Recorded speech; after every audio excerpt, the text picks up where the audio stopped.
अस्सलाम वालेकुम जी। मैं हूं नवीर राजपुरा। सबसे पहले एक बात रूशी पढ़ना है, अल्लाहुम्मा सल्ली अला सय्यिदिना मौलाना मुहम्मद व बारिक वसल्लम अलैहि। दुआ गो कि अल्लाह ताला मेरे और आपके वालिदैन की मग़फ़िरत फरमाए, और रिक्वेस्ट है कि दुआ करें कि अल्लाह ताला मेरी वालिदा मोहतरमा को जन्नतुल फिरदौस में आला मुकाम अता फरमाए। आज का टॉपिक है कि इस सीज़न का बहुत ही हॉट टॉपिक है जी, तिली की काश्त।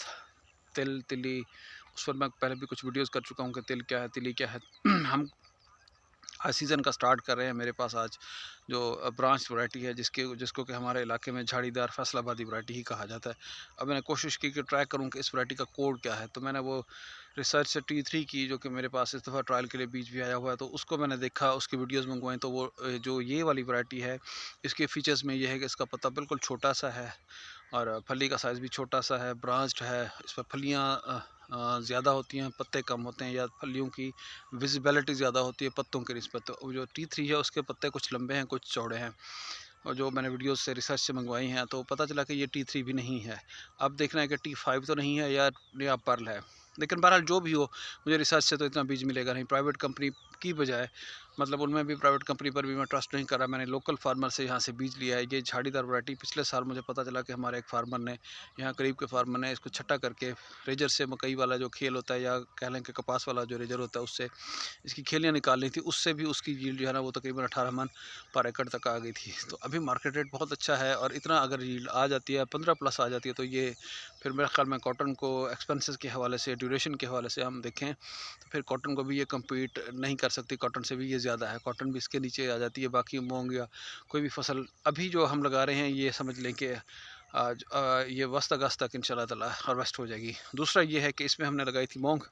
मैं आपको दिखा दूं कि इसमें मूंग की जर्मिनेशन हमारी नहीं हुई थी, और उस वजह से ये हमने बारिशी वतर में मूंग का छटा किया था। मूंग की जर्मिनेशन ना होने की वजह से फिर हमने मजबूरन जो है ना, यहाँ पर आज ये आपको दिखा दूं कि ये है कुछ कुछ एकड़ों में है मूंग की जर्मिनेशन हुई है, कुछ पर नहीं हुई। तो फिर ये कर रहे हैं कि हम इसमें, ये भी मूंग निकल रही है, तो हम इसको जो है ना, वो पौधे पूरे नहीं हैं, तो इसको ये यहाँ पर आपको दिखा देता हूँ। ये मूंग निकल रही है, पौधे पूरे नहीं हैं, तो इसलिए हम जो है ना, वो कोशिश कर रहे हैं कि मूंग को ख़त्म करके, और जो जिन जिन एकड़ों में है, तो उसको करूँ हम तिली छटा करें। तो ये है जी उसका बीज, और ये आपको नज़र आ रहा होगा। इस पर मैं एक चीज़ आपको बता दूं कि प्रिकॉशंस जो तिली इस दफ़ा लग रही है, बहुत से फार्मर्स हमारे दोस्त नए हैं जिनको तिली का नहीं पता। पहले तो ये है कि वो अगर इस वैरायटी का बीज लेना चाहते हैं, मैंने आज अपने जो है फार्मर हैं करीबी, उनसे बीज ये परचेज़ किया है। तकरीबन मैंने 2 से ढाई मन रुपये काश्त करनी है, मैंने 2-2.5 मन बीज उठा लिया है। तो इसका 1.25 किलो बीघे में, या 2.5 किलो एटलीस्ट एकड़ में इसका बीज डालना चाहिए। तो बाकी एक और जो हिदायत है, एक तो ये है कि जिन्होंने काश्त करनी है, इन 2-3 दिनों में कर लें, वरना है एक 1 मई से 4 मई के दरमियान बारिशें हैं। हम इमरजेंसी में इसको, जो हमने रोनी की थी कि इसको करेंगे, कॉटन का प्लान था, कॉटन ऑलरेडी हम लगा रहे हैं, तो उनके लिए हिदायत ये है कि इसको आपने तरवत्तर में, ये मैं आपको बता दूँ तरवत्तर क्या होता है। ये देखें, ये है वतर। अब देखें, हाथ को नमी लग जाती है। ये बहुत ही आइडियल ज़मीन जो है ना, वो ऊपर से सूखी नहीं है। ये तरबतर होता है कि आप जब इसको गोला बनाते हैं, तो गोला किसी भी सूरत में, ये देखें हमने गोला बनाया किसी भी सूरत में।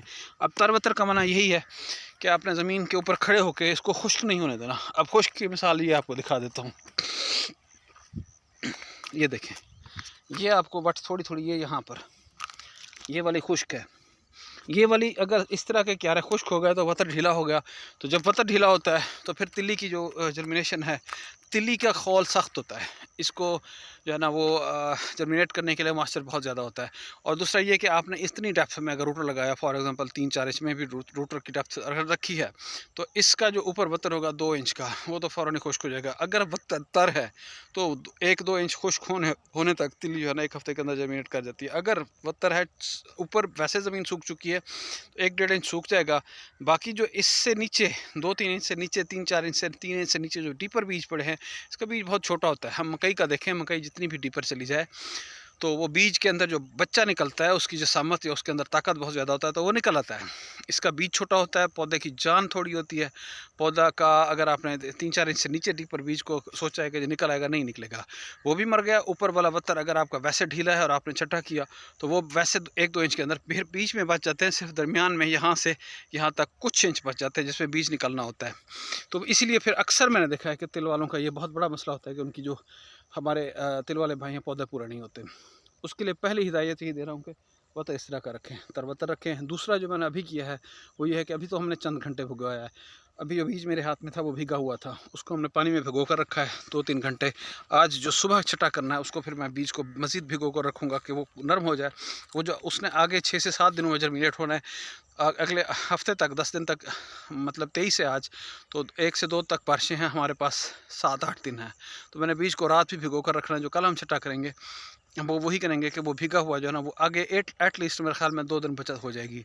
तो आपने आगे जो है ना वो उसको लाजमी बीज को भिगोना है, भिगो के रखें और इस तरह के वतर के अंदर छट्टा करें। 2.5 किलो बीज रखें। मेरा इंशाल्लाह ताला यकीन है कि आपके पौधे पूरे हो जाएंगे, जर्मिनेशन का मसला नहीं होगा और आपकी फसल जो है ना वो बेहतरीन चलेगी। पहला स्टेप ही यहीं पर है, बहुत से लोग यहाँ पर फेल हो जाते हैं तिली की। तो ये एक है, ये देखें मैं आपको दिखा दूँ कि हमने 2 बंदे छट्टे करने वाले लगाए हुए हैं और छट्टा जो है हम कोशिश कर रहे हैं कि इसको जल्द से जल्द जो है ना वो कंप्लीट कर लें और कल भी हम इसको छटा करेंगे, कल भी मैं आपसे कनेक्टेड रहूँगा। तो ये अब तक की हिदायत यही है कि आपने जो यकम के बाद जो स्पेल हमारा जो है ना वो 1 से 4 तक, तो अभी आपने नहीं किया तो 1 से 4 के बारिशों से पहले आप जो है ना रोनी शुरू कर दें, उसके फ़ौरन बाद रोनी करें और उसके बाद 20 तक फिर मुतवक्के बारिशें 20 मई तक, इस दौरान में आपने तिल्ली का छट्टा लाजमी कर देना है। अगर किसी फार्मर को ये वाला बीज चाहिए तो काइंडली मुझे बता दें 0305660633 तो मैं यहाँ के फार्मर से ये मेरा फर्स्ट इस वैरायटी का मेरा पहला साल है। मैं पीछे 2 साल तिली से स्केप कर गया था। इस दफ़ा बीज की जो है वैरायटी सिलेक्शन में फार्मर को मसला आ रहा है। बहुत से लोग मुझे सोशल मीडिया पर पूछ रहे हैं कौन सी वैरायटी लगाएं, तो फार्मर से मुनासिब कीमत में हमें मिल रहा है तो मैं आपको वहाँ से जो है ना यही इन वैरायटीज़ का बीज दिलवा सकता हूँ। लेकिन ये हिदायत हैं कि पहले आपने मौसम को देखना है, हल्की सी भी बारिश हो गई तो काम ख़राब हो गया। तो ये मौसम फिर बदतर ये होता है कि देखें ये मेरे पाँव के निशान पड़ रहे हैं, ये तरबत्तर की निशानी है कि जहाँ पर मैंने पाँव रखे तो ज़मीन धंस रही होती है, ये होता है तरबत्तर। इस तरह के बत्तर में तिल निकल आता है। तो पहली गलती बत्तर ढीला होगा, जर्मिनेशन कम होगी। दूसरी गलती शरह बीज कम होगी, पौधे पूरे नहीं होंगे। तीसरी गलती कि आपको बीज को भिगोना मस्ट है, बीज को नहीं भिगोया। चौथी गलती कि आगे मौसम को एटलीस्ट 1 हफ्ते तक बारिशों को देखें। इन 4 चीज़ों को कवर करें, आई गारंटी कि इंशाल्लाह ताला जर्मिनेशन आपकी होनी है। इस सीज़न में हम आपसे कनेक्टेड रहेंगे मूंग का, कॉटन का और तिल का। ये सीज़न मेरा इंशाल्लाह, गंदम का सीज़न अभी मेरा कुछ रहता है, आपसे गपशप होती रहेगी, लेकिन इस सीज़न में हम इन चीज़ों पर डिस्कस करेंगे। Thank you so much. अल्लाह हाफ़िज़।